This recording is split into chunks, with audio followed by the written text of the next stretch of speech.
Welcome back. My name is Draftraw, and I'm doing another how-to series for the 2020 NFL Draft. And in this video, it's going to be a how-to series for not just one, but two positions. And it's going to be the running back position and the tight end position. So let's just get started. So when I'm scouting, how-to series is the how-to scout.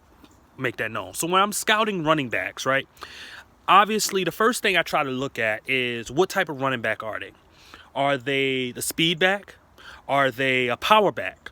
Are they a scat back? Are they more of just a kind of gadget third down type of back? That's the biggest thing to look for. But the first three that I just named, the speed, the power, or scat back, / like quick back or agility back, those are the three main ones. I mean, most of the times a speed back sometimes give you some third down ability and then special teams ability, and then also, you know, a third down type of back can also be a scat back. You don't see many power backs as third down backs unless you're talking about third and one, or like a third and two, or like a fourth and one even. But those are the main three type of things that you got to look for first when you're trying to scout a running back. And then after you get to that point, that's when you start to get, if they are a power back, are they a true power back? To me, true power backs are guys that basically fall forward when they get hit.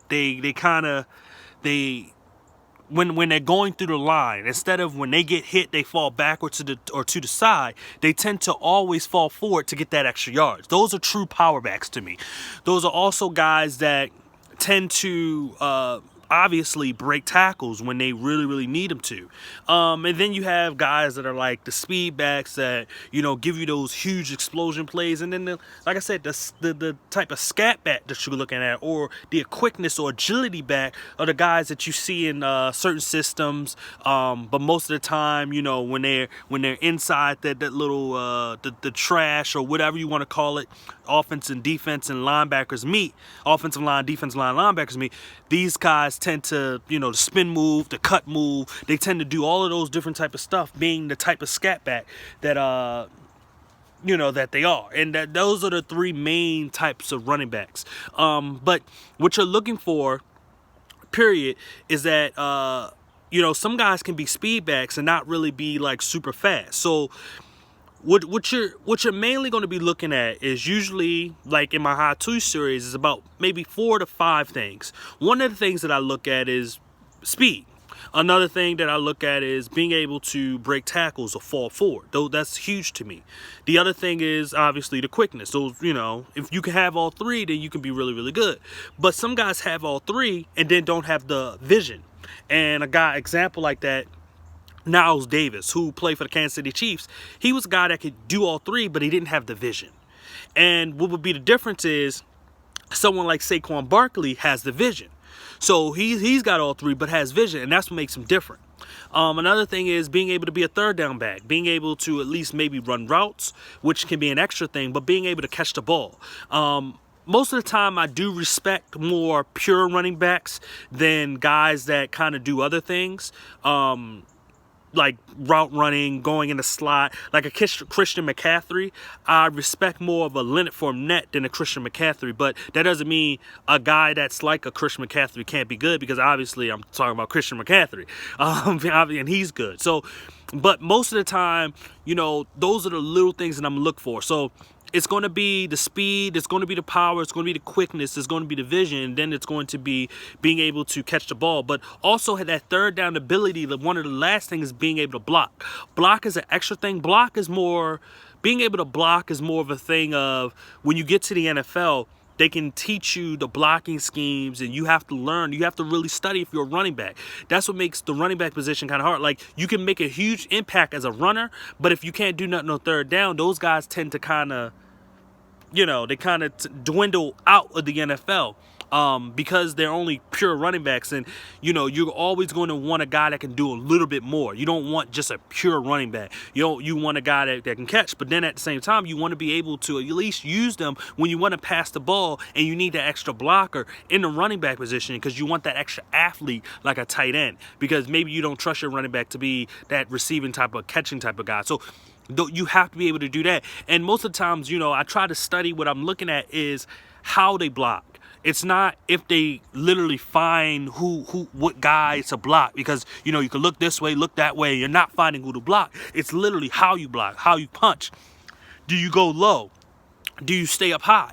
Do you sit there, you get in good stance and you jolt? Do you kind of step back, and let the guy come to you? Those are the different types of things, of different types of blocking type of situations that a running back can get into. But that's one of the biggest things for running backs. And then just overall, like I said, those are the 5 main things. The 5 main big things. So I'm gonna look at speed and like quickness. I'm gonna look at strength, power. I'm gonna look at vision, and I'm gonna look at third down ability, whether it comes to running routes, catching, or even blocking. Those are the things that I look at when I'm trying to study a running back and how good they're going to be. So that's it. Now we're going to go to the tight end position. I'm going to try to make it as quick as possible because I already did receivers. So tight ends is a little bit of the same as well. Route running, speed, catching, being able to snatch the ball out the air or just snatch the ball, period. That's kind of, you could say, being hands catcher, but being that guy that is going to say that the defender is not going to get this ball. Either I'm going to catch it or it's going to be incomplete. That type of attitude, being the aggressive type of catcher, the aggressive player, that's a huge thing for tight end as well. And then obviously the blocking. I mean, just like an offensive lineman, when you may be looking at their pass blocking skills or their run blocking skills, their strength, whether it's how quick their feet are, and all of that type of stuff. You look at a tight end, the biggest thing I'm going to look for is can they block, can they release run block? Because if you can run block, you can be a solid pass blocker, because normally you're going to be a little bit more nimble than most tackles and stuff like that. So because you're not going to be as heavy from like the weight that a tackle would carry, being 300 pounds, while a tight end is, to this day and age, they're around like 240 to 260. So that's like a 60 to 40 pound difference. So, or just let's say 250, so that's like a 50 pound difference. So when I'm looking at a tight end, you're just looking for if they can block. So obviously the catching, the speed, the route running, the aggressiveness, and being able to block. But another thing is the yards after the catch is a big thing for a tight end as well. Route running may not be as big though sometimes, because a lot of times tight ends tend to run certain type of routes, mostly like hitch routes, seam routes, out routes, in routes, but that's really it. And sometimes you may get a corner route or here, there, stuff like that. But most of the time, those are for guys that are pretty much in that realm of being that slash slot receiver and stuff like that. But overall, those are the type of tight ends, or not type of tight ends, I'm sorry. Those are the traits that I look for in a tight end to see if they're good. So, and when I do my how to scout series and those traits that I look at, if you haven't seen this before, I do it by numbers, 1 through 4, 1 being the lowest, 4 being the highest. So most of the times, like one of the highest rated running backs I think I ever rated may have been I don't want to say Leonard Fournette. I would say Trenton Richardson. Just looking at him coming out of college, he was one of the highest rated guys, just because of as a pure runner, and then adding that extra stuff to it. Gosh, I'm trying to remember who was out there. David Johnson, that's who it was. I'm sorry. David Johnson from the Arizona Cardinals was one of the highest rated running backs I've ever graded. Just point blank period. He was one of the highest graded. Nick Chubb was up there at one point as well. Obviously he didn't have like the tremendous speed, but he had, he had pretty much a lot of the other things that I look for. And when it comes to the tight ends, I haven't really had a tight end that like was just overly just, he was just the guy. And I never graded a tight end like that highly of them most of the times, because sometimes you don't get to see everything that you want to see, especially, you know, if you're a receiving tight end, you don't get the blocking. If you're a blocking tight end, you don't get the receiving, in fact. So it's one of those things, it's a crapshoot when it comes to that. But overall, you know, I think that in this 2020 draft class, there's really not one guy that's going to be rated highly anyway. And if I can think of anybody, just to put a name out there, of anybody that can be recent, I think I would have probably had Dallas Goedert, maybe as a recent guy, even a Hayden Hurst, more of a recent guy that I would have rated pretty highly. I'm not a fan. A lot of times, not a fan of those big tight end, first round rated tight ends. I'm not a fan of those type of guys, just because a lot of the times those guys end up not working out anyway, like a TJ Hockenson.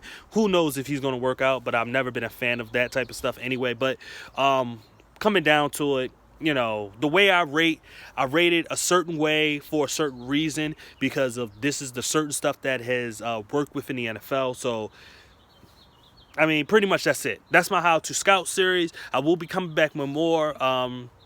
You know, eventually we're going to touch on offensive line, defensive line, corners, and quarterbacks. But anyway, thanks everyone for watching.